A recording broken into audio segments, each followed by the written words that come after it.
everybody, and welcome back to Reaper Pro Tips with me, your host, and disembodied hands, Quindy, Justin, John, and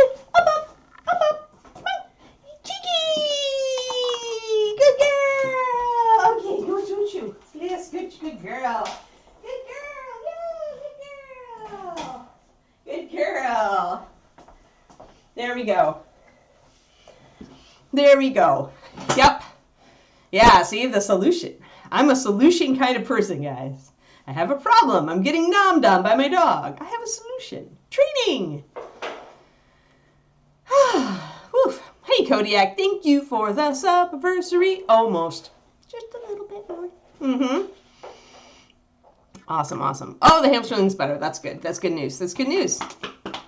So there, y'all got a little bit of Keekster. She's pretty good today. Oh, nice.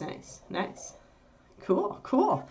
So we had a very good trip. Actually, I'm very excited now. I'm looking forward to road tripping with my Keekster down to Arizona later this week because she was really good in the car. Like, she must have, something in her little puppy brain must have remembered when she was a teensy ball of fluff and we drove for 3.5 days because she was absolutely perfect. Like, couldn't have asked for a better car dog.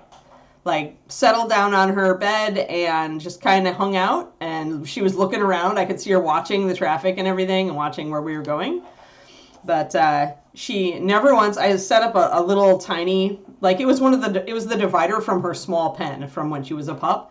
I just set that between the front seats so she would have had she could have gotten over it, but she didn't even challenge it. So that was great. Yeah, and she just settled, and when we got out, she, got out, but then she wanted to go back in the car, and then when we got to Sacramento, we did the errand for David's dad, and then we went to a dog park, and she was a little weirded out, you could tell, because it was totally a different, it was totally new space, totally new dogs, totally new people. She just drove for, 2.5 hours, but she did great. She, played with other dogs and got a nice run for 15, 20 minutes, and we went back home, and she was perfect on the way home, too. So this was a good practice. I gave her Dramamine. Bob and Julie. I didn't give her a full dose, though. I found that a half a dose was fine when she was a little younger and we were going to class because we have a 20-minute drive to our dog class that we used to take. So I just gave her one pill instead of fully dosing her. And she didn't have any problems. Yeah. I mean, a lot of puppies actually outgrow car sickness. It's just like babies. It takes a while for your inner ear to adjust, right? When you're a little thing. So a lot of puppies will grow out of it. They may not ever love the car, but yeah, she did great. She did absolutely great. So now I'm excited because I actually really like road tripping. I do. Despite what it does to my hip and my back, I just really like the whole, the first 2 hours of getting on the road, I'm super peppy and I love it. I'm just so I'm happy to be going down to Arizona. This is going to be road trip year because I would like to bring Keeks to ReaperCon. So we'll see how that goes. And we have our national in Colorado. And I'd like to bring her to that too. So, yeah, Dramamine is fine for dogs. Yep. Yeah, it's a dose of 2 milligrams per pound, technically, I think. Something like that. You could go up to, I think you can go up to 4. If you Google it, you'll find the veterinary site that tells you what the dosing is, But yeah, it's a good tool. I mean, I had to use it for her when I was bringing her home when she was a tiny one. I dosed her. And it lasts for 8 hours, so it lasts for, a day of driving. So, yeah. Keekster did great. Now she's got her fresh bully stick, and she's being a good girl. We're working on stuff. Yeah, she's slowly getting adult brain cells. Slowly. Very slowly. So, yeah. All right. Let me get all this stuff out of my way, and good. Yeah. Excellent. Alrighty. Hey, we got a fish. And I have to figure out now if I want to do copper or if I want to do, I think think I'm going to do leather cloth. I think I'm going to do everything but the last bit of copper, and then we can finish with the copper for the last one. Oh, yeah, for sure. Yeah, whale watching. I would totally take the ferry if I could get that too. I like ferries though. When I went up to BC for that puppy evaluation, we were on the ferry, and that was actually fun. All right, so we got a black indigo-ish. I think it was black indigo plus monarch purple. Come here, fishy. Where's your card? Oh no, it was nightmare black plus monarch purple. Okay, no black indigo. Go away. Go away.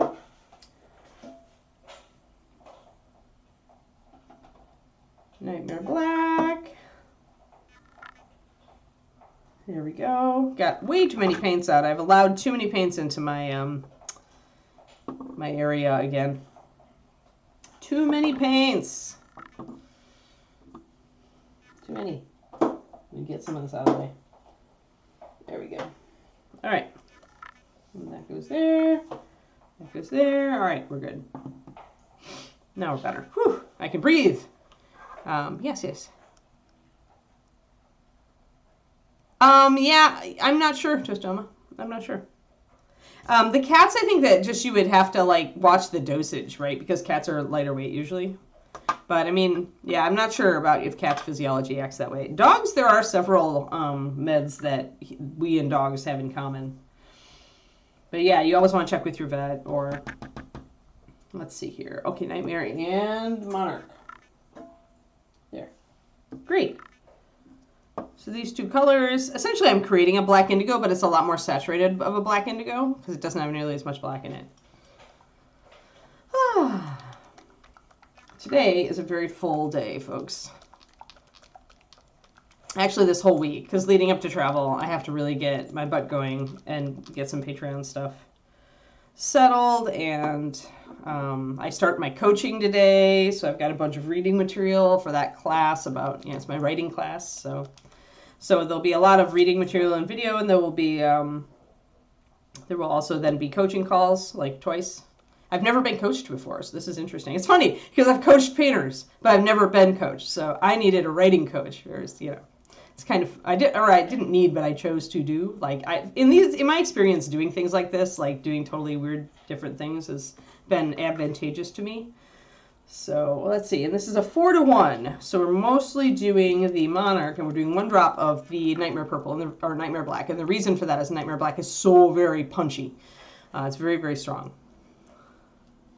Yeah, exactly. Cats are quite, because they're pure carnivores too, right? So it is different than a dog. Think that you're allergic to work, so are we all, Cornico. Actually, no, I'm not allergic to you guys. You guys, I look forward to it every morning.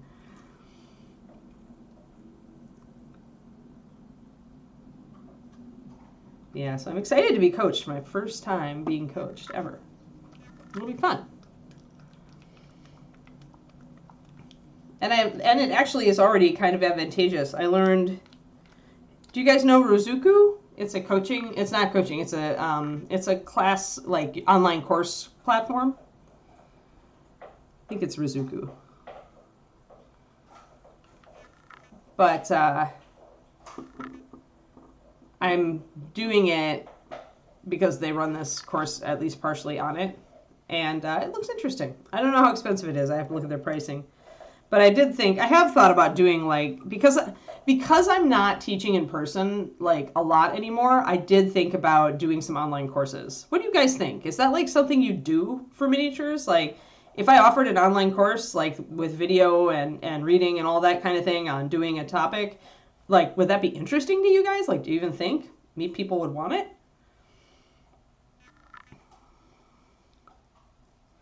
Heckman.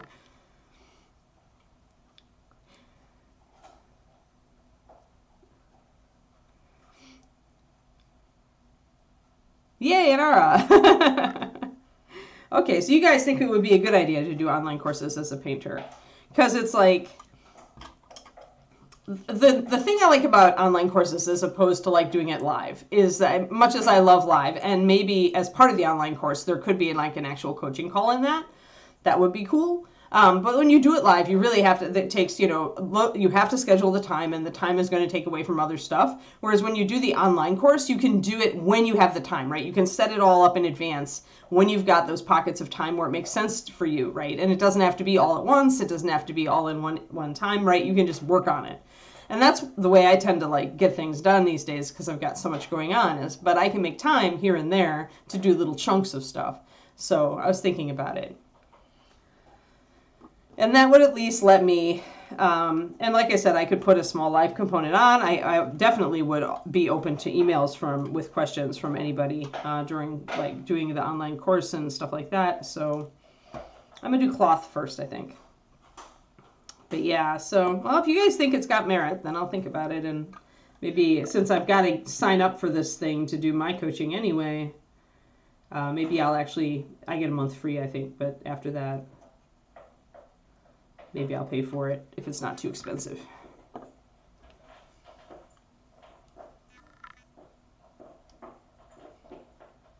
Right, exactly. That's the problem with doing a live thing, right? Like live is cool because you can ask the instructor can like interact with you a lot more immediately, right? But at the same time, so many of us are so busy. Like I'm not the only one out there that's got a busy schedule, and I don't even have like kids like some of you guys. So it's like, it just feels to me like maybe when I saw that this morning, I was like, well, maybe I should think about doing this.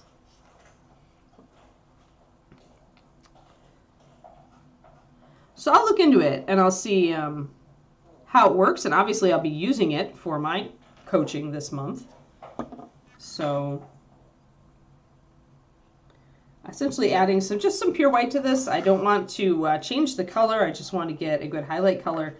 Now, we do have an issue in that this is and I'm going to talk about this in the Blues PDF, which is coming up for $5 tier on the Patreon this month. But when you've got a transparent color and you're adding white to it, you're adding an opaque pigment to something that isn't, and so it's very hard to make it blend. So what I will do is I'll actually add just a tiny bit of white to this. It will change the color a little, and I may need to add a little extra paint, but we'll see.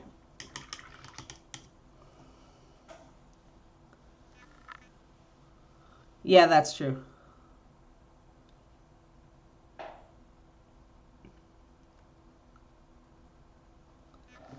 Yeah, sometimes. I mean, Mama-san was a barfer, and her son, who I owned for a while, was a barfer. So, there's cats. I've just gotten used to cats being barfers. I also sometimes wonder if it's diet, like, because kibble, let's face it, is not natural. So it's not what cats would eat, not even close to what cats would eat, like, normally, probably, if they were wild cats. So I wonder about that a lot, because food makes such a difference to me, like diet makes such a difference to my health. That's kind of why I switched to Kiki. I don't know if you guys knew this, but I'm actually, Kiki gets fed half kibble still, but she also gets fed, half of her diet is fresh cooked.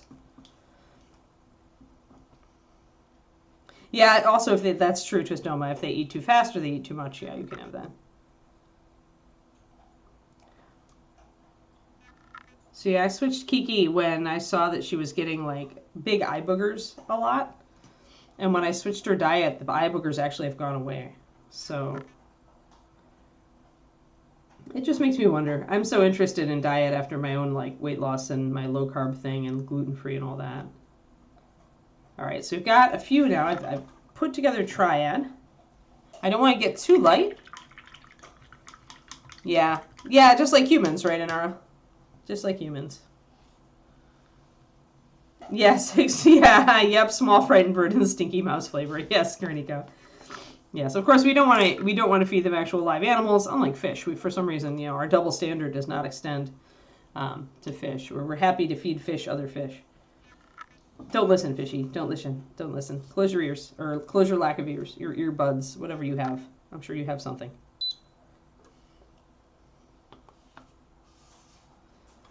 Yeah, diet is huge. I agree, Shadow Raven, having also had that experience. I'm going to use my Winsor & Newton today, I think. It was just sitting here staring at me, being a brush. I'm going to see how this part... I think I probably did add a little white to this at the beginning, so... Yeah, in our eye, I could see that.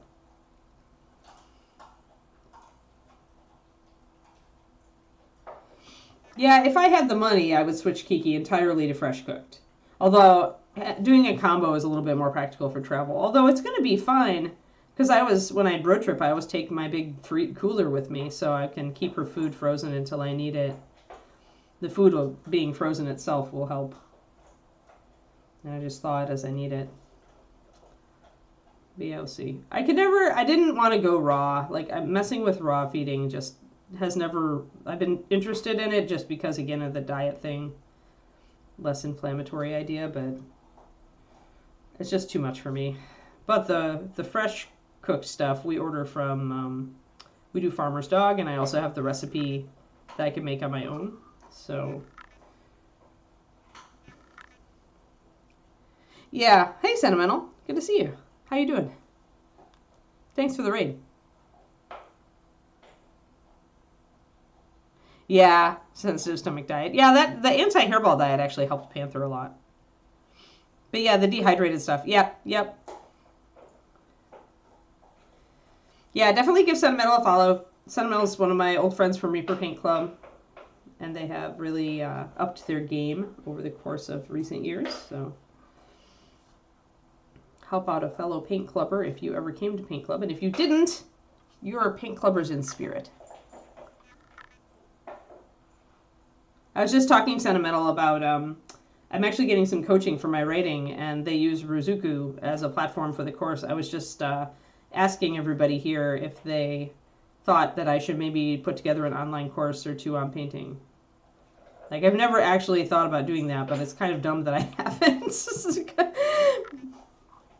So what do you think? Yeah, Honest Kitchen, we have that as a fallback too, Crows and Bones. Yeah, the dehydrated food is really good in a pinch, for sure. I used to use that with Kiri. Kiki absolutely adores the fresh cooked stuff. Like, we get Farmer's Dog, and it ain't cheap, but you know what? When I really added up everything, like, added up all the stuff that I was buying, like the kibble and the toppers and the everything, to get Kiki to eat it enthusiastically before, it isn't that much more expensive. So I was like, because kibble's so freaking expensive nowadays when you get I buy freaking Pro Plan, the high-end crazy food. It's not cheap. And at that point, honestly, it wasn't that much more.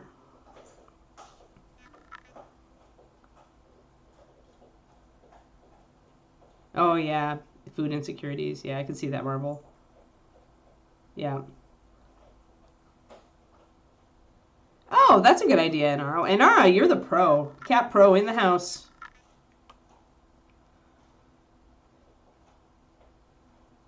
Yeah, exactly. Vet bills are lower, right? How does a cat get into the fridge? I guess if your fridge had a really weak magnet, like really weak seal, maybe a cat could get into the fridge. Or you accidentally left it a little ajar. I know our fridge doesn't like to close all the way, and I'm like sweating the day that Kiki learns she can pop it open when I leave it that way. So just doing a little bit of highlighting here. We're not going to go very high on this cloth, guys, because we want it to stay dark. It's really our dark color on the figure. It's the only really dark color other than the staff is the same color, so there we go. So yeah, so we're keeping this pretty dark, and I'll glaze. Yes, Fishy is turning out very well. Here you go. Here you go. There's the free hand on the back with the fish scales. Yeah. Thank you. Oh, okay. Bye, Sentimental. Sorry, I raid and run all the time, so I feel it. I feel it.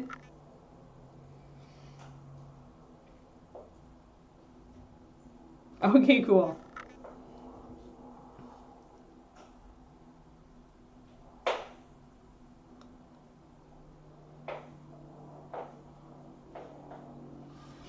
Doing just a little bit more. I'm going to actually mix up, let me see. I think my dark is dark enough. We'll see.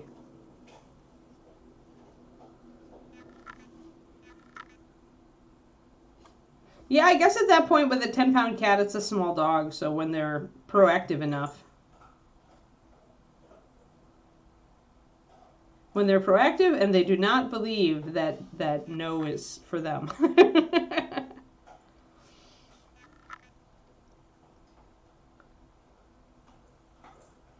Wow, Keeker, you're really going to town on that bully stick. It's a good thing I ordered more. All right, so now let's do just a little bit of texture on the bottom here.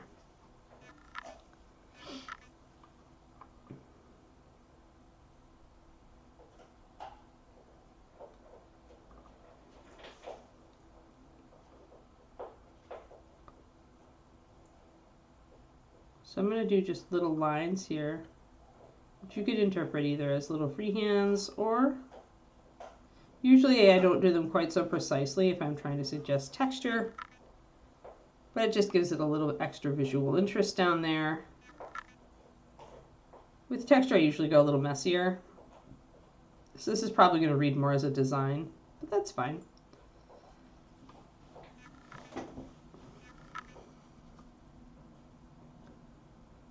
Oh, gastroenteritis. Yeah, for sure.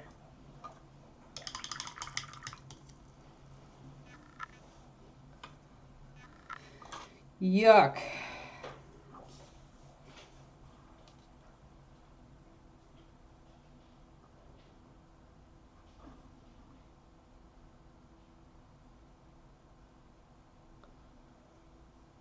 Been bullying my way through my reader magnet for my books, so now I'm also trying to get that done, and it's getting longer and longer. What started out as a short story to give people from my reading list sign up, or from my mailing list sign up, has turned into a pretty much a short novella at this point, which is typical of how I write. But I'm almost done. If nothing else, I figure I can finish it in Arizona, because my folks' place I usually do a lot of work.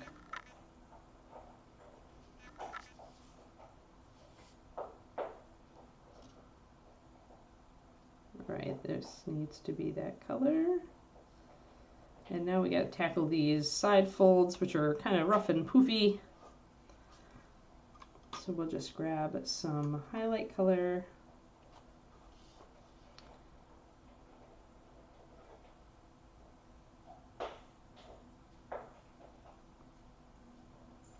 And I'm going against the fold, so I'm not going lengthwise with the fold. But I'm going to go pretty rough with this, I think. The folds themselves are kind of clunky, so smooth isn't going to work very well.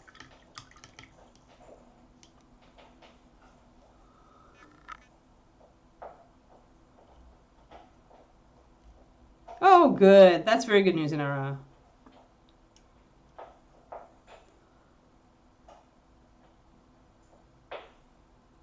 Yeah, 19 years, crazy. Cats live so long now.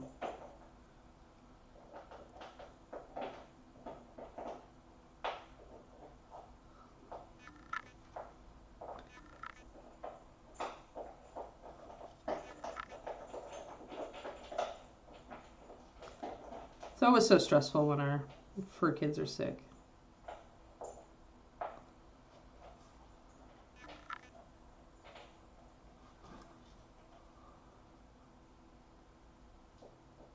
So I'm mostly going to focus on the highlight here, and the top of this fold stays dark. So we need it to stay dark to still read as fairly dark.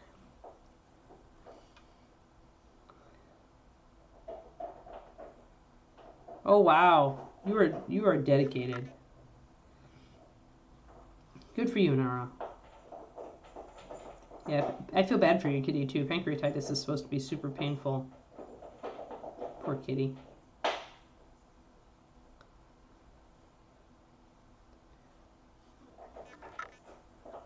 Alright, so that's decent. If I want to continue that little stripy pattern, then I can do it here. Once again, I probably will do it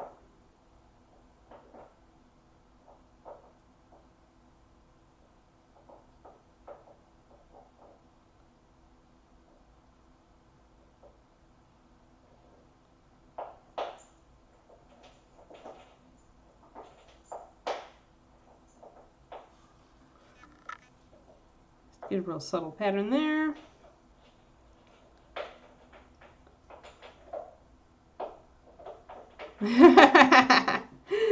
Iron Joker, thank you. All right, cool. I will definitely look into online courses. I'm actually, in retrospect, I'm kind of surprised more painters don't do them. Although I think a lot of painters do prefer teaching in person sometimes when I talk to people. So maybe that's why.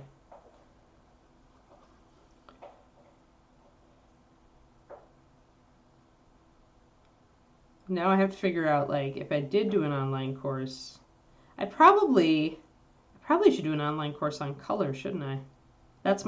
Since that's my superpower. That would probably be the first one. Would be all of the wisdom plus some exercises, right? So like all of the wisdom of color, a total brain dump, and some exercises for you to follow along. Best cat mom, yeah. I think Inara is too.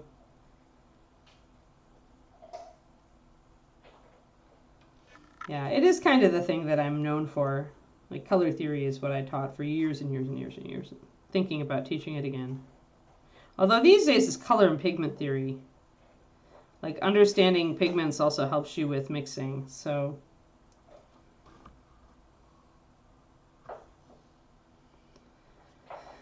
But yeah, sometimes I struggle with the teaching in person, the time limit and everything.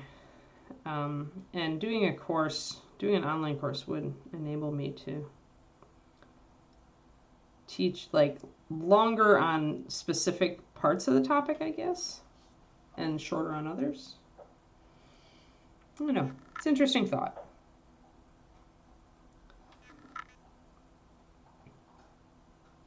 If I do it, I'm totally going to be asking you guys on the Patreon, although many of you are on the Patreon, but ask what you'd want me to do for classes. Because I was just thinking about ReaperCon, and I'm just like, am I going to teach? How much am I going to teach, right? But the problem with ReaperCon always is that, okay, now we're just going to do a line highlight. On this back belt, I'm going to make this center section copper. So I really just want the dark on the top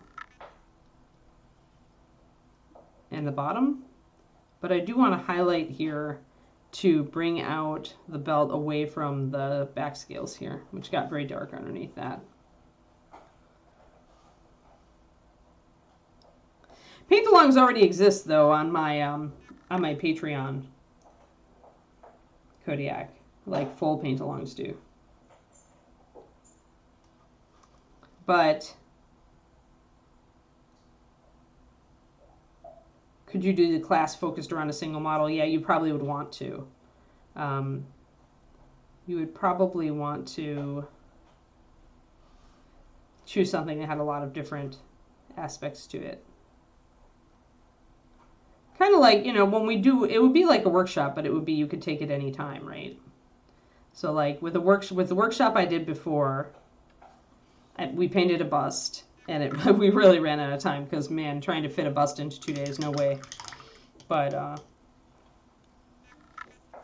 yeah, my $15 tier Kodiak has 2 paint-alongs running right now on it, a bust and a 28mm from Dark Sword. And then in the past, we've done a Dark Sword Dragonkin Rogue and a 75mm?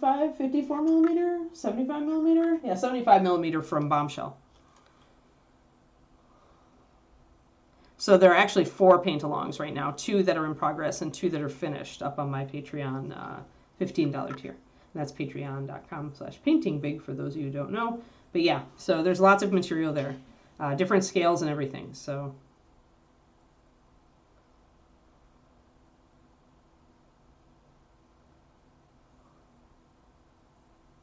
And I mean, technically, if you were fast, you could get that one of those paint-alongs for like a month if you sat down. That Dragonkin Rogue, you probably could easily finish that in a month if you upgraded for a month and grabbed the stuff.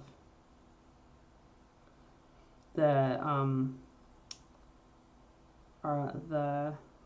Bombshell figure took a lot longer because she's so big. So again, I'm doing a little bit of stippling here just to bring that out.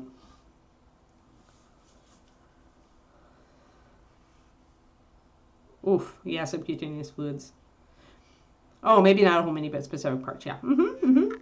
Yeah, that's kind of how, I mean, the workshop went, you know, I do like, now we're going to do the skin, now we're going to do the hat, now we're going to do the whatever, right? Need a little bit more white in there. I just had to mix up another batch of my highlight color in 1 second. Man, you guys are crazy. I mean, the things we will do for our animals.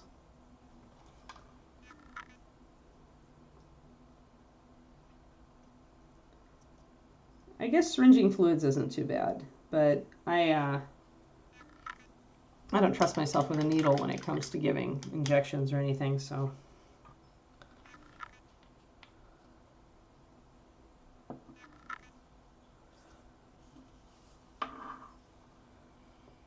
You are devoted pet parents for sure. Your animals are lucky to have you.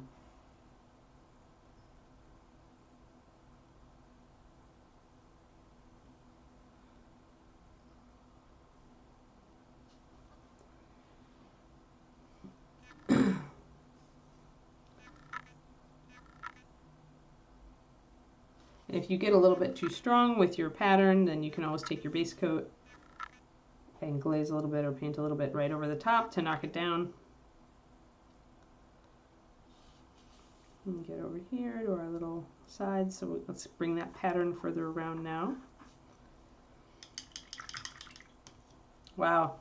Yeah. Yeah, the vet bills you for act up for $8. It's never an $8 animal. Never ever. That's why it's never a free puppy is a saying, is a meme, right? It's never a free puppy. Or a free kitten.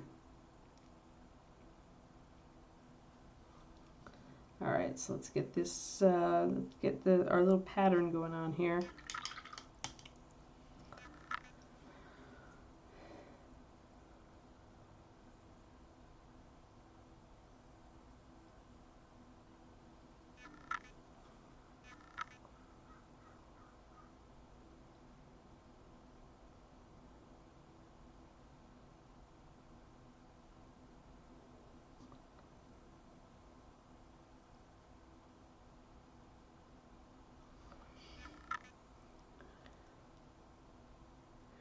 Oh yeah, for sure.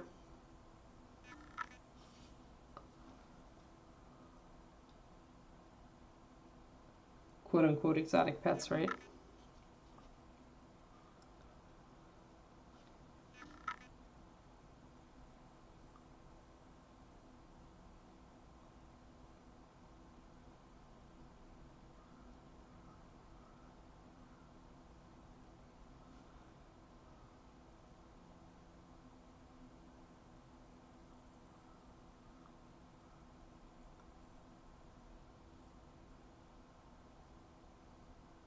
There we go.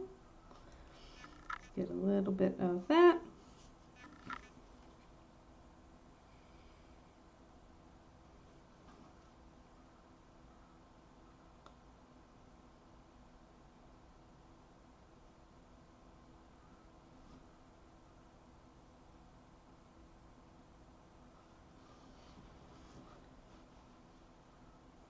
All right, so that's gone a little bold with the patterning, bolder than it was on the front. So I'm going to do a glaze to knock it down a bit, make it a little more subtle. So I'm going to grab my dark, my base coat, and I'm going to mix up a glaze.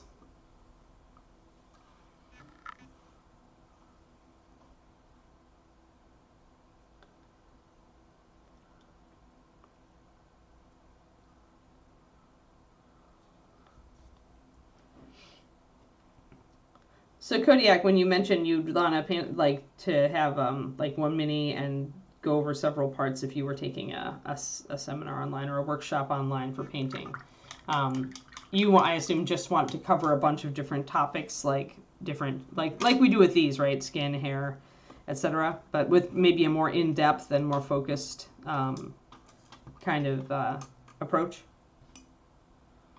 Yeah, I just wanted a little something. There isn't a lot of room, and the cloth is pretty rough, so you can't really do a lot, Tristodoma, but I wanted to do something. The cloth's a bit lumpy, so all right, so I'm going to glaze that over the top. Big, heavy glaze. And I'm going to come back. I'm only going to do parts of it. I'm going to come back and take off the glaze here.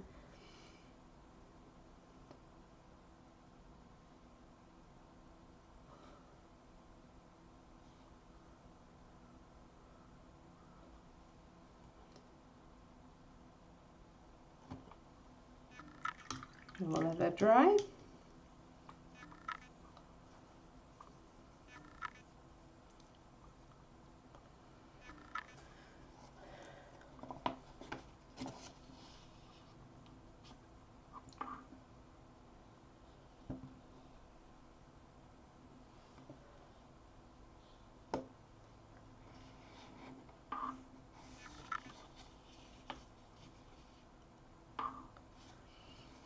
Yeah, it makes sense. And you can learn a lot as a miniature painter, actually, even after you've become like decent, by just learning to copy other people's styles.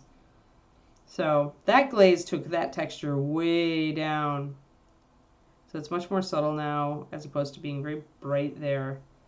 I do think I want to take it down a little bit over here. I think there's another way to do a glaze that doesn't involve flooding the area. If you have a relatively small area, you can just take a little glaze on your brush and just like paint it right over the area so that you don't get the puddling. You just want very little on your brush and just to put a real thin coat over the top. You move fast and you cover the area.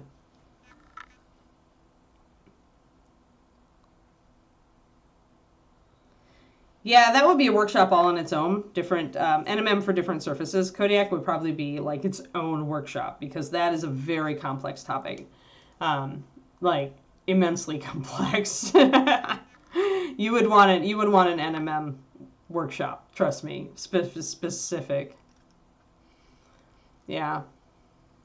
I mean, basing is the same for everything, Kodiak, except for whether your only choice is whether you're going to do it light or if you're going to do a light middle or a dark base coat. And most people don't do light base coats and paint down. They don't do that watercolor type technique. With acrylics, it's not. Doesn't make a lot of sense, but sometimes it could. But usually it's either are you going to go dark with your base or are you going to go medium middle with your base? And that choice should be made keeping in mind the overall effect you want.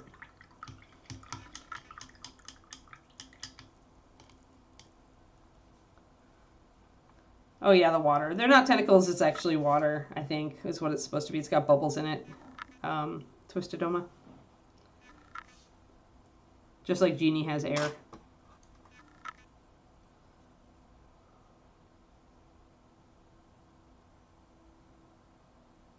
Right, yeah, and even then, like, NMM boot camp, like if it's just 2 hours, that's not enough time to cover like all sorts of different surfaces, really.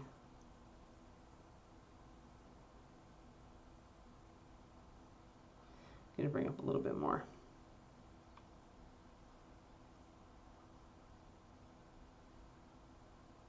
I'm only gonna make those highlights tiny. There, a little better. Yeah, no problem, Twistoma. It is water, I think. I painted it like water. But it's hard to convey that with a solid surface like this. Yeah, an online workshop would, because you could go back and you could watch the video again, you could sit and paint, and then you could like go to a specific part of the video and just watch that if you're like, how did they do that? You know, things like that.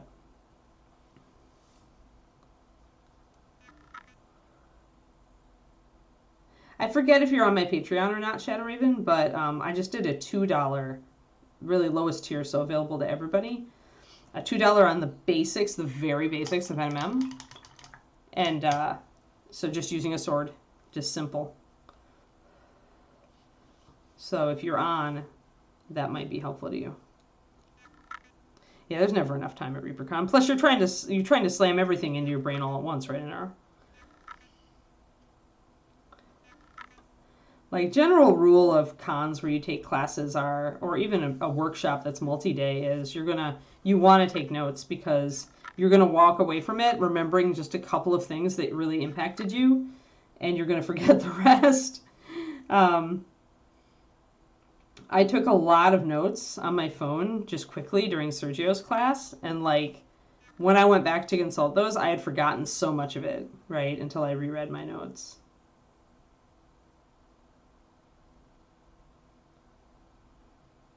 Yeah, give that one a look. I think that's what the Patreon's good for anyway. Shadow Raven is very focused. Like I need a lesson on this. Has Anne done it yet? I'm about to go back and look at some of my oldest lessons and see if I can redo them better now. Because one, my camera setup is better, and two, I bet there's more stuff that I could elaborate on. So I want to like kind of upgrade and fix, do a bit more with some of the topics I originally hit.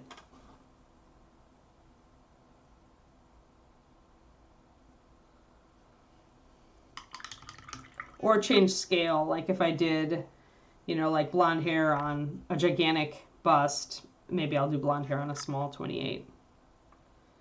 Kind of things like that.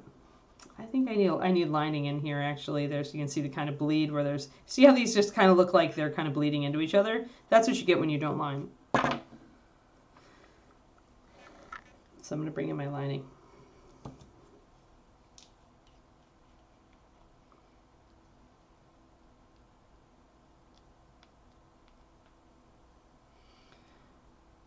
But yeah, the basics of NMM are simple to remember, but it is applying non-metallic metals over all the different angled surfaces that you need to do in miniature painting that makes it very complicated. So like, I lay out the basic principles all the time for you guys and in that video, but just saying the words isn't enough, right? You have to actually like get down and in it and assimilate that idea, internalize it. It's very much a conceptual technique, but start with simple surfaces and branch out from there. When you're confident with your basics, it's easier to extrapolate.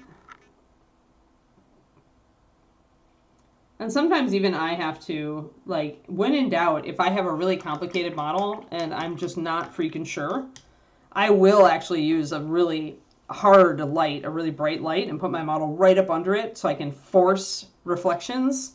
And I'll put a colored sheet of paper underneath it and see where the reflections and the shadows and the highlights are. Like, because sometimes some things are so complex, especially with busts with really elaborate armor, that I need the aid. Even me, who's been painting NMM for 2 decades now.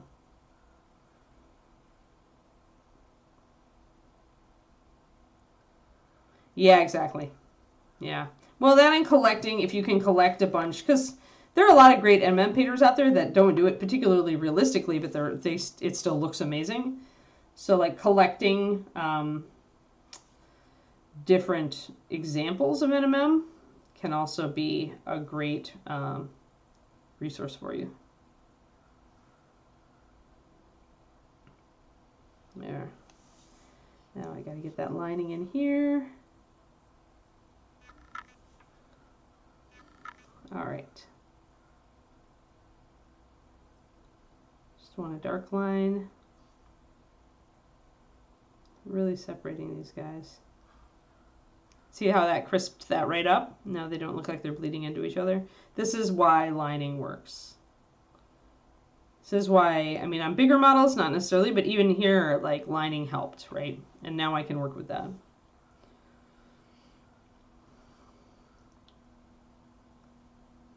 And while I've got my line around, I'll just darken my cage here.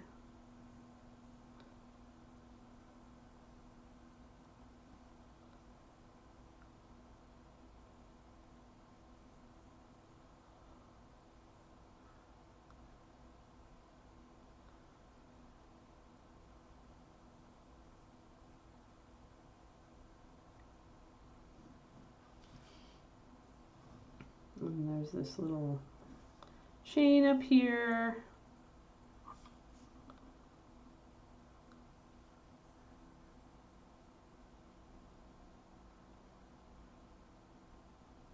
There. All right. A little bit better. Nothing has been down here. And I'll get the cloth underneath this, then we'll work on the staff.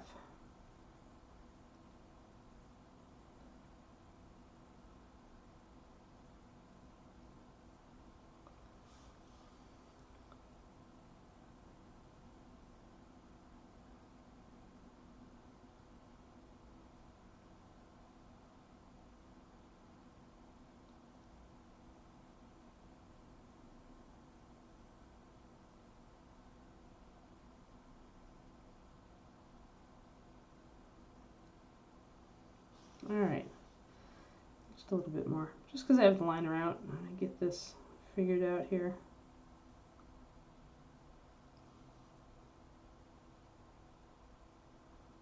And I can be real rough with my lining around here because I know I'm going to come back in with my copper and just kind of clean it up. So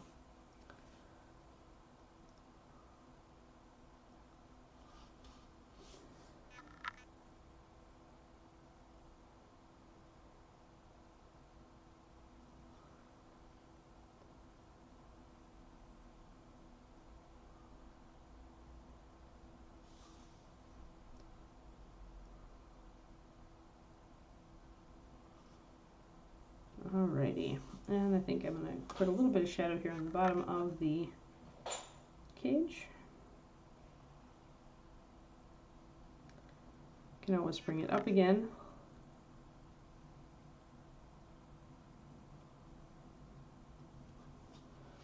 Okay, now let's get this cloth done. There's just very little cloth showing through here.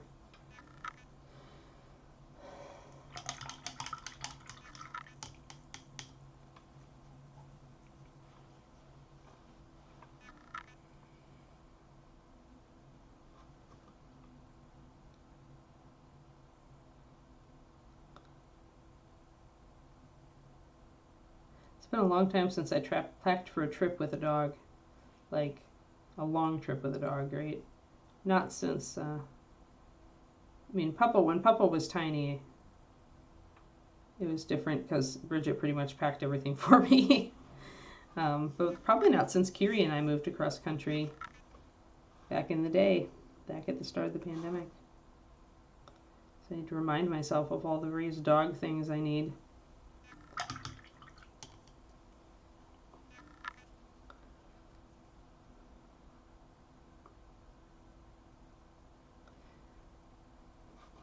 Oh, that was ridiculous, Kiki, by the way, when we were up in Sacramento at the dog park.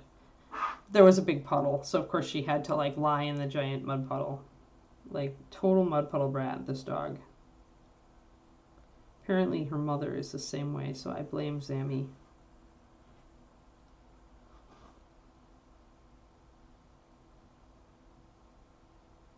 She's like, I'm hot. I'm gonna lie in this puddle of mud. It's nice and cool, Mama. So it's a good thing I had a towel. Let's just say that. Speaking of being, you know, prepared when you're traveling with dogs.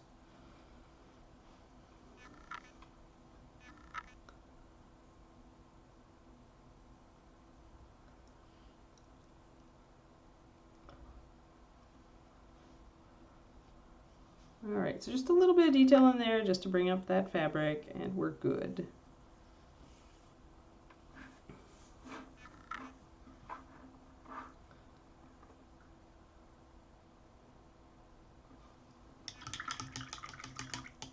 And we've done a fair bit on here. I just need a little bit more on this side here.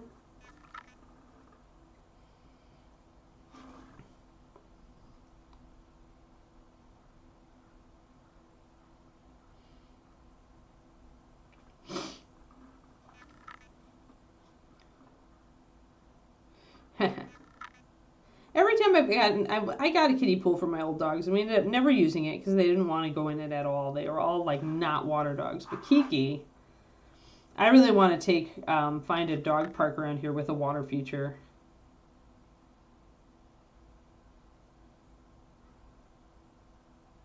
To see if she'll actually go in the water.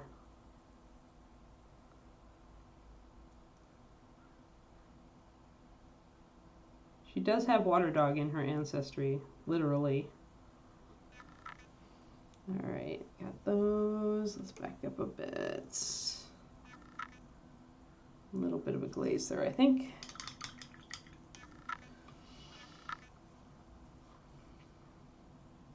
Many Shilohs are not fans of the water.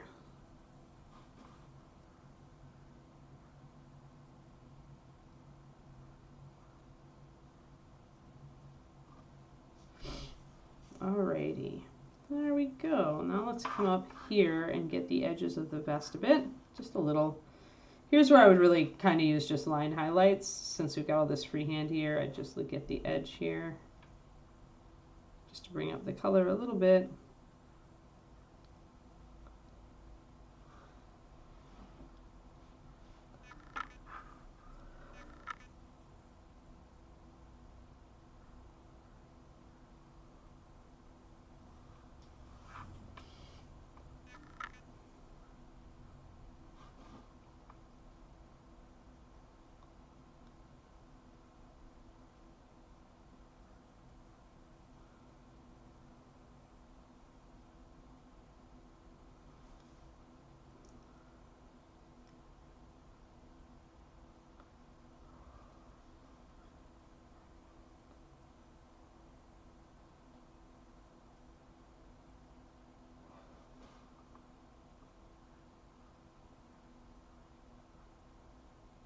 Just a little bit of edge detailing, a little bit lighter.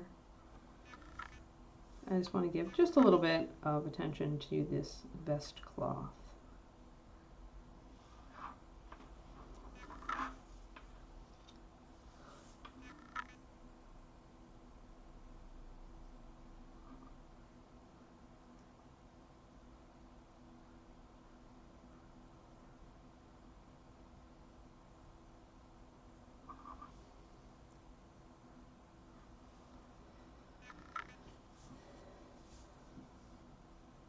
Okay, a little bit of highlighting here. Okay, all right, and let's go and do the stick. So this is interesting because it's like a braided coral texture almost. It's bumpy, if you can see.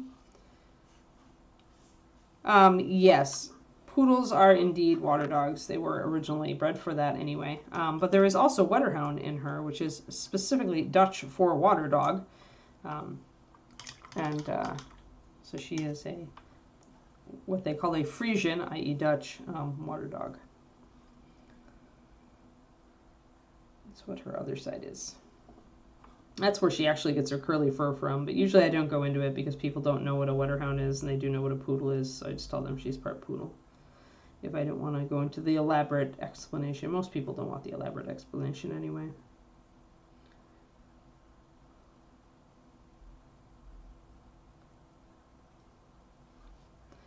So we're getting these little lumpies, and I'm pretty much going to concentrate on just the top of each little lumpy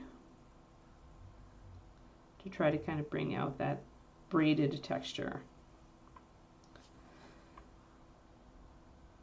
But yeah, I have had dogs that liked to play with the hose like her. Thorn used to love to play with his water bucket, but I don't know if how she'll react to big water. We haven't taken her to the ocean yet because now it's freaking cold. The ocean here is very cold, so we'll wait till the weather's a bit warmer and see if she likes moving water.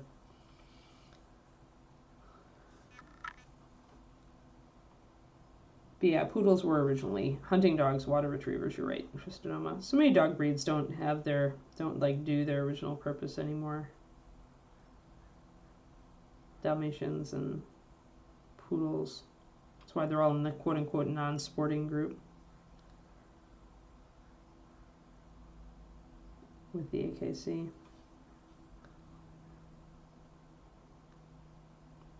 Non-sporting is rather a catch-all category anyway. I just want a little bit, and I want to make sure I keep these lines, these demarcation lines between the different strands. So I'm going to bring in my liner actually and kind of re-emphasize those.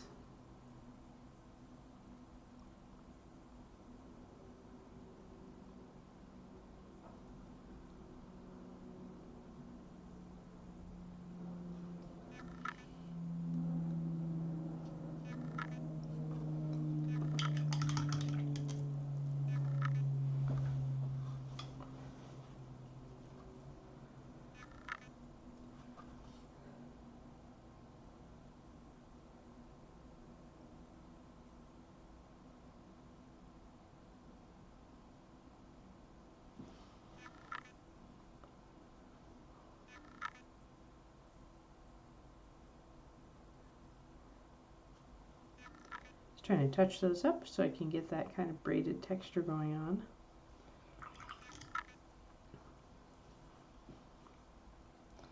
It's a little bit lighter area through here that I want to darken down a little.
Just do a little tiny bit of highlight at the top there. It might be, it's probably going to be too much, but I'm going to do it anyway, and I can always glaze it down.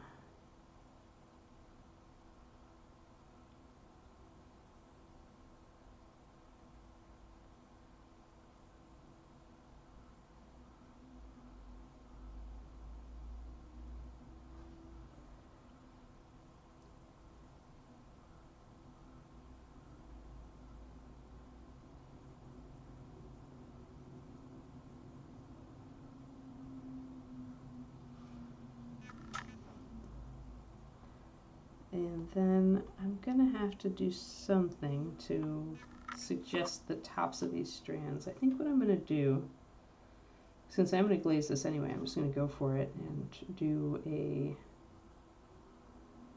line down the side as well.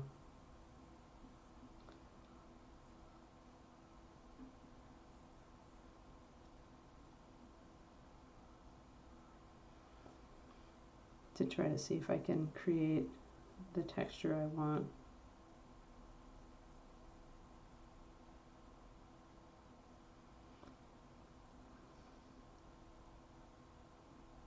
And then I'm going to glaze it and see if I like it, and if not, then I'm going to go back to the drawing board. Like, it may just be that the most subtle texture was the right texture for this.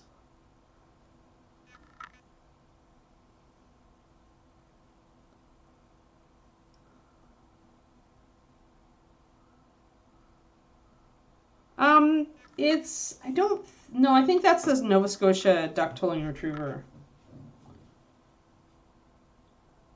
The Wetterhound, hold on.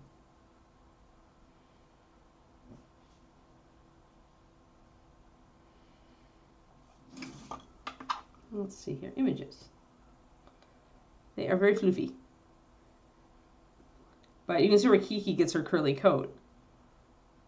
So this is not the same as the poodle curly coat genetically. This is a very wavy, close coat. It's not the same. So, but you can see how crumply it is. But the poodle coat, they have identified the gene. There's a cute little pupper. And they're usually black and white or seal and, or brown and white, liver and white. But the things that we got from them, like, and a lot of people would think this doesn't look at all like a Shiloh. Why did you do it? But the things we were looking for really are this nice broad head and broad muzzle. And Kiki got the nice broad muzzle, and her head's pretty decent too. They also, I mean, despite having floppy ears, they are smaller. They are on the smaller side of ears. So essentially that helped us get standing ears faster. But yeah, so there's a brown one, liver colored. So yeah, fairly small ears, which is good for us. But yeah, so they're, that's the coat, and that's the curly factor in Kiki's coat is actually from the Wetterhound. Yeah. They were essentially an endangered breed, and the reason that the Poodle Wetterhound outcross was done is because the Wetterhound is, I think it's one of the national breeds of the Netherlands, and they were trying to save it, essentially, from extinction. So they started doing a lot of outcrossing with the help of a geneticist who also helped us Marjolaine Rosenthal, and she essentially, because she had worked with the Wetterhound people, she's like, you know, this could be a good outcross for you because of the genetics and the trainability of the poodle, because we wanted a very trainable dog still, right, with the Shilohs. We didn't want to use anything that was too stubborn. There we are. So we're getting, yeah, see, the fact that these are a little bit irregular means that this is not working as well as I would want it to, but I'll continue highlighting and see if I can make it work. But yeah, so the original outcross was a poodle into the Wetterhound. They also, at the same time, they did a Labrador into the Wetterhound. And then they essentially kept breeding those puppies back to Wetterhounds, and then they did another round of outcrossing. They essentially are doing what we're doing to try to expand their gene pool and get healthier genetics. But the nice thing about using the dog that they had already vetted was that they had already gathered all of the health information behind the dog. So we could be probably as certain as we would ever be that it wasn't carrying, that cross wasn't carrying our commonly seen genetic diseases. That said, this is a great example of how even the best breeders cannot just, always breed perfect puppies, because even with all of that information on all the generations behind the Shilohs and the Wetterhound and the Poodle, we still saw one genetic disease pop up in the litter, which is an oddball one that I had not seen in more than a decade in Shilohs, which is what's going to happen pretty much when you bring in a totally weird, cross. I don't know if we ever want to be Twistedoma. If we ever get it recognized by the AKC as it stands right now, they won't let us outcross. They'll close the stud books because they still think that a purebred dog is the best dog, and we don't like that because we want more health than that.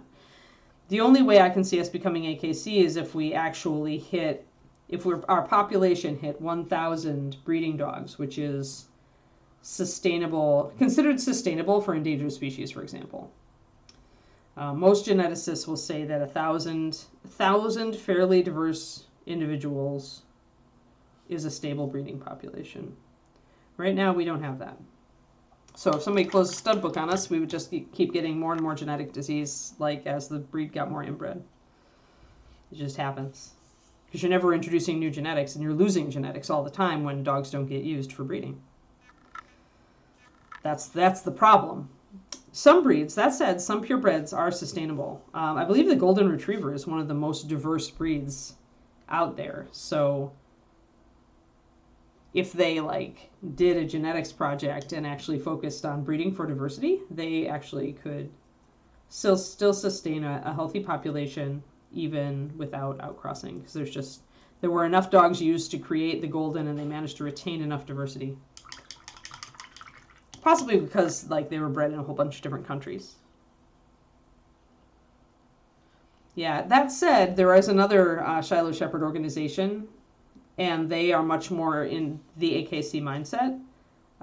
So once the window has opened where we would be eligible for AKC, I could see them going for it, which would be disappointing because then we'd have a decision to make, right? Do we go with them or do we stay our own thing? An example of a breed that has two groups like that is the Australian Shepherd. There was a group of breeders that essentially decided they wanted AKC, and the breed stewards, the board of the breed club, had not, they'd gotten refused once, and they were just still kind of sitting on it doing their own thing. So the breeders ran off and got AKC recognition without the board. They essentially stole the breed away from the people who were trying to run it. So now there are two organizations for the Australian Shepherd in America. There's the working organization, which is the original organization, and then there's the AKC. And some dogs, I think, are dual registered. But there is a lot, there used to be at least a lot of bad blood between the two, because the focuses are completely different as far as the priorities for breeding. There's a book about it called Show Dog that follows an Australian Shepherd and his owner essentially learning about all this stuff.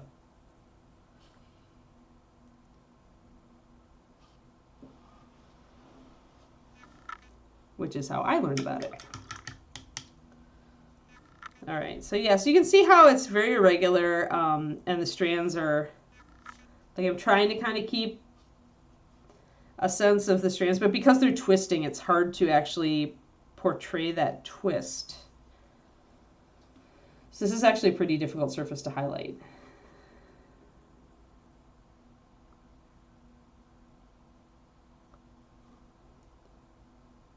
Because you see, I'm just losing, there are parts where I'm just kind of losing that twist. But yeah, we prioritize like health, temperament, and good looks are all the, like, one of my old friends called it the legs on the stool, where you never want one leg to be shorter than any other. So you want to breed for the total package, not just prioritize a pretty dog or prioritize. You don't even want to prioritize health to the detriment of temperament, right? So you want a physically functional dog that checks all the boxes.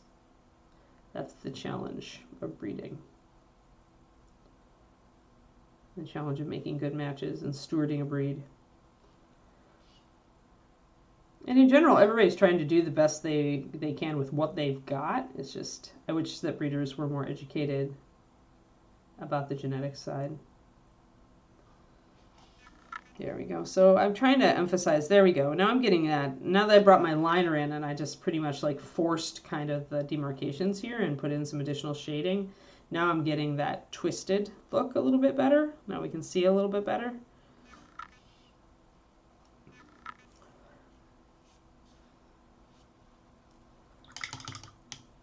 The other registry in America that's pretty old, the UKC, which is more about functional breeding, the functional dogs that are sporting dogs or you know, doing various activities that they have to have functional, you know, it's not just form, it's also function. That registry is tentatively allowing outcrossing now. So if we did anything, maybe we would do UKC. The thing about it is, though, that when you go with one of these big national registries, you lose the ability to control your breed. So like once you go AKC, you have to get the AKC board's permission as the breed club to even change your breed standard. Like they don't even know your breed and they have to give you permission to do it. Whereas, you know, when you're yourself, obviously, if you feel that you have to adjust your breed standard, then you can. And the other thing is that as a non-recognized breed, we can also mandate health testing, because we can essentially say, if you don't finish testing your dogs, you can't breed them, and we won't give you papers, right? Well, you can't do that with AKC. AKC is going to give people papers no matter what. They don't care. They don't care how healthy a dog is when it's bred. So that's not their job in their opinion. So that's the pluses and the pros and cons, really. It's what we go back and forth over when this is brought up, when we talk about it, because we do. I mean, the plus of being part of a big registry is the validation in the public eye to a point. And the other thing is that, of course, you don't have to keep track of your records and run this registry system anymore, right? Somebody else does it for you. So yeah, that's probably more about purebred dogs than you guys ever wanted to know, but that's kind of like how the thinking goes on the various pros and cons of AKC. I kind of feel like it has more cons than pros, to be honest. And I came from an AKC background, so I was going to AKC dog shows when I was a little kid and doing junior showmanship and obedience with my 4-H club.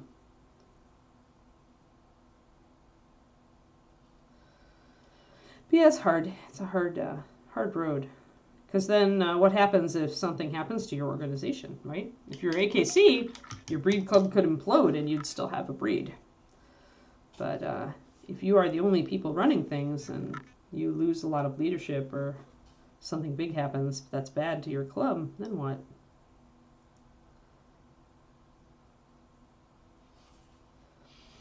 So yeah, it's not easy. Not an easy choice. All right, so now you guys can see the kind of the twists that I'm trying to emphasize here. I'm going to fill in my little V's here with some of my first highlight. Just trying to bring in, go away from the V more and fill it in a little bit more.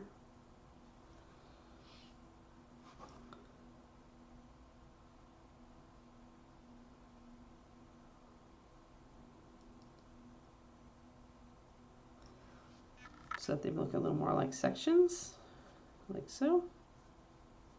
We're still keeping a lot of dark, and I can still glaze to keep this dark, because remember, this is our dark for our models. So to anchor the model and make sure that it's got a selection of darks and lights, we need to keep this relatively dark, and it is reading as dark, so I'm feeling like we're doing a pretty good job, and I'm going to throw my brush on the floor, because it's what I do.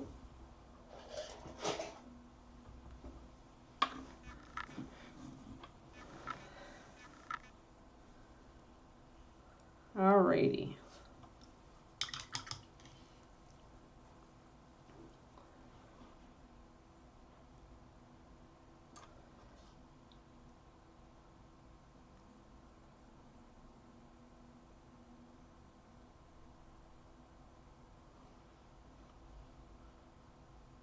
So again, I'm just going to come down here. I've got some areas where my paint is a little bit muckier. I'm going to try to clean those up with liner and then come back in with highlights. Throw stuff.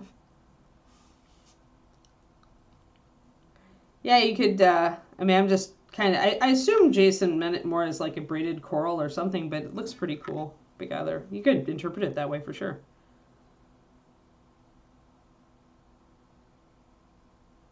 I know what you meant. The brachiocephalic, I believe, is the term you're looking for.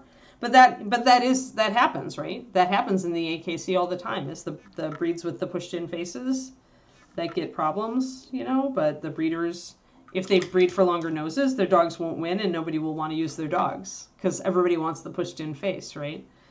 And it's not just the. I mean, it's a whole bunch of. It's a cascade of crazy then. Right?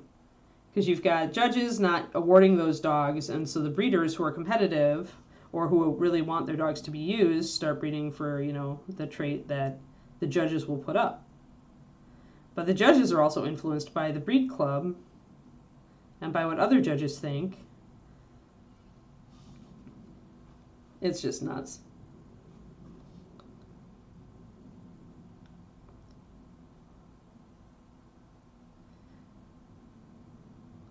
And by their own opinions. Like, judges can be very influential if they get an opinion about your dog and they speak about your breed. We still run into judges. Back when I was showing Leo and Kiri, I'd run into judges who flat out thought our dogs were supposed to be like just like German Shepherds. And I'm like, why would we be a separate breed if we're supposed to be just like German Shepherds? Doesn't make sense. So, but that's what they'd been fed by somebody, and they believed it, and so that's how they were proceeding.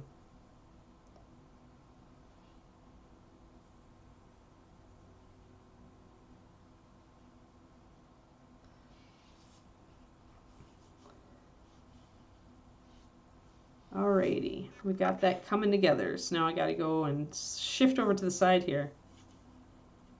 Yeah, you were close. You were close. I knew what you meant.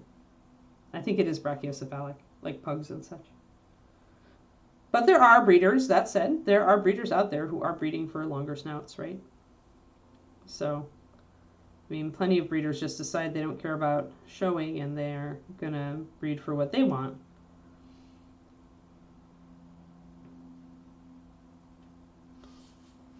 It's just complicated. It's just like anything to do with people. It's never just one story. It's all sorts of stories.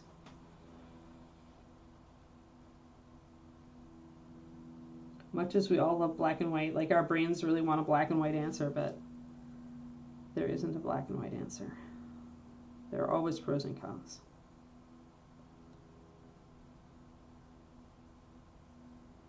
Because the pros and cons of breeders just running around doing what they want are, yay, you get some people who aren't like under peer pressure and can make their own decisions, but B, you don't have any support or cooperation, so any change they make won't stick.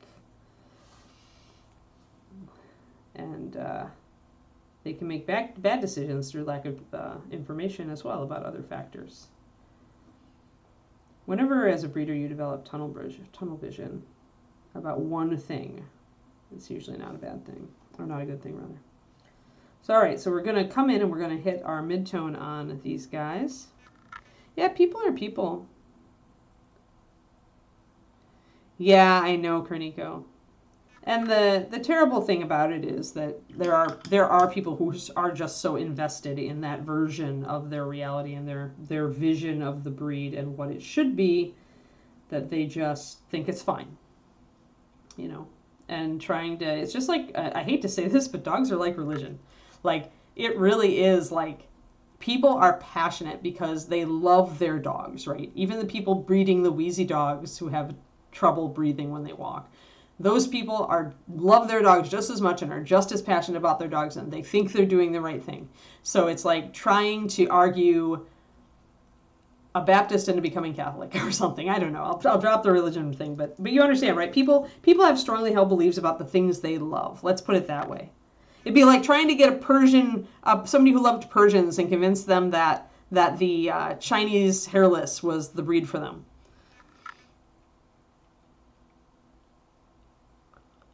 Yeah, Spy Crowley. Yeah, there we go. There we go, Anara. Yep, Cat World. Yep. Yeah, some people are very competitive, and this doesn't mean they don't care. It doesn't mean they don't care about their animals. But they care in a different way, and then you butt heads, right? I mean, I had a very good friend in Shiloh's who essentially told me I was going to ruin the breed by pushing for outcrossing to something other than a German Shepherd breed. Like, she ended up essentially just dropping out entirely. And she loved the dogs, and she was a great resource for our breed, and she was a fantastic person. And but like, she honestly felt that, like, through doing an outcross like Kiki came from, that we would ruin the breed. And that's just the way she felt. There wasn't anything I could do about it.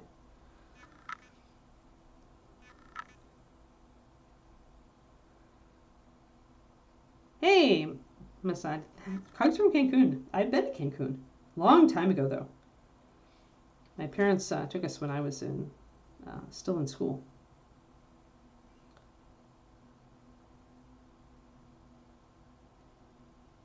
I loved the weather. And I really liked going to Chichen Itza. I remember that was probably my most vivid memories from going to Cancun were seeing octopuses in the grocery store, which for me as a kid coming from Wisconsin, the Midwest in the U.S., was like, and then going to Chichen Itza because I love ruins.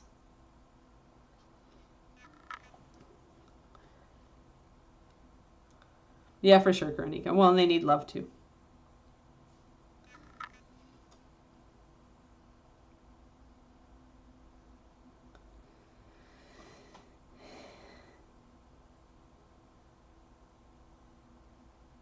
Yeah, it's because I do want a healthy dog that I work with my breed like so much. So I made it a priority for me, because then I can actually have an effect on the decisions that are made,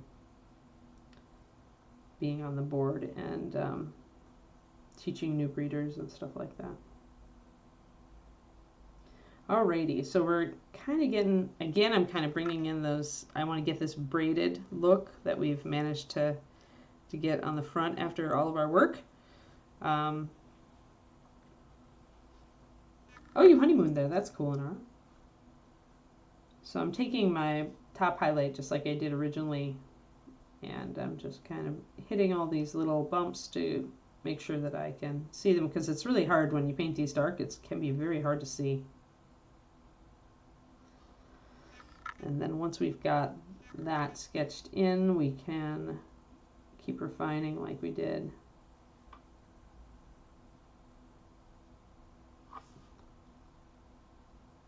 On the front.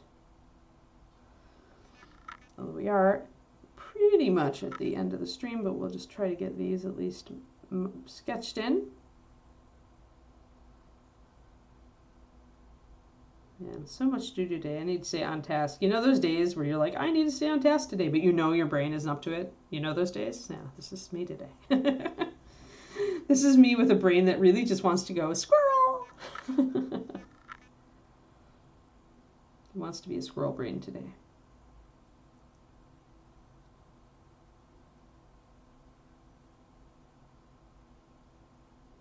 Get some of this highlighted.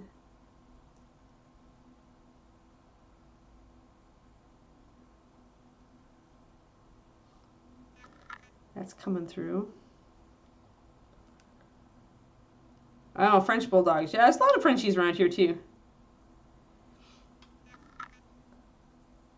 They're pretty nice dogs, but they the ones around us aren't very friendly. Like, they really don't like Kiki. Kiki's just confused. She's like, why don't you like me? I like you.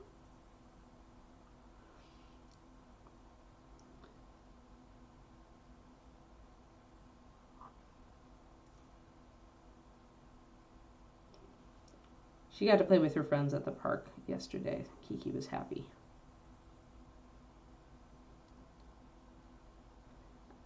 My dad knows where the dog park is in Arizona because he used to take their dog when she was still alive, and I'm probably going to get him to take me out there so Kiki can have a run and play with friends, new friends.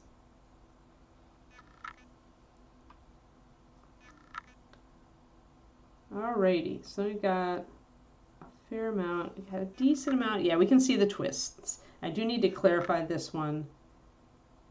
I'm going to put some lining in there to separate those out.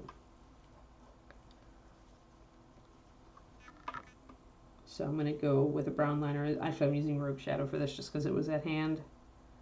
And I'm going to line right down the middle between these strands to make sure that there is a dark section, pushing those sections apart.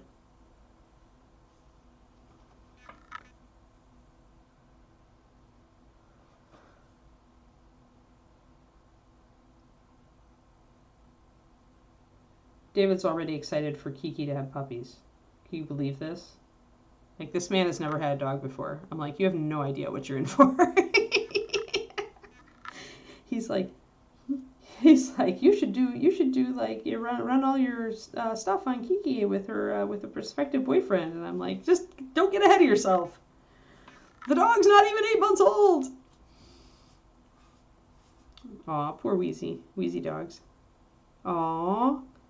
That's sad, Gringo. Alrighty.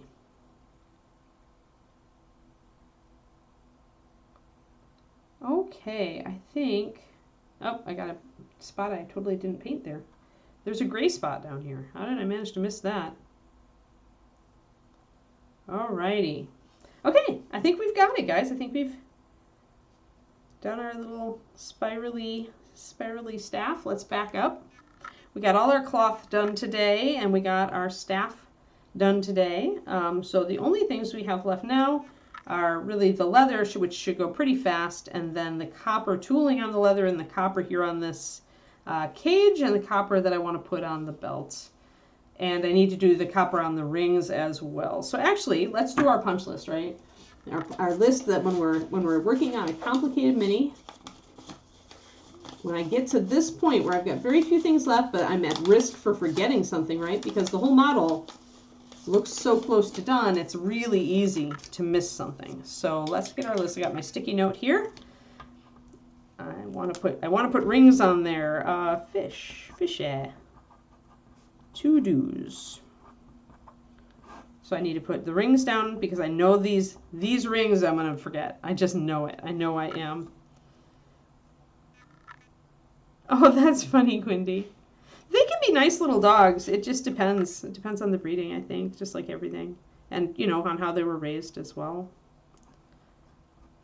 All right, so rings, cage, belt, center. Because that's what we got, right? We got to get, and we got to do leather.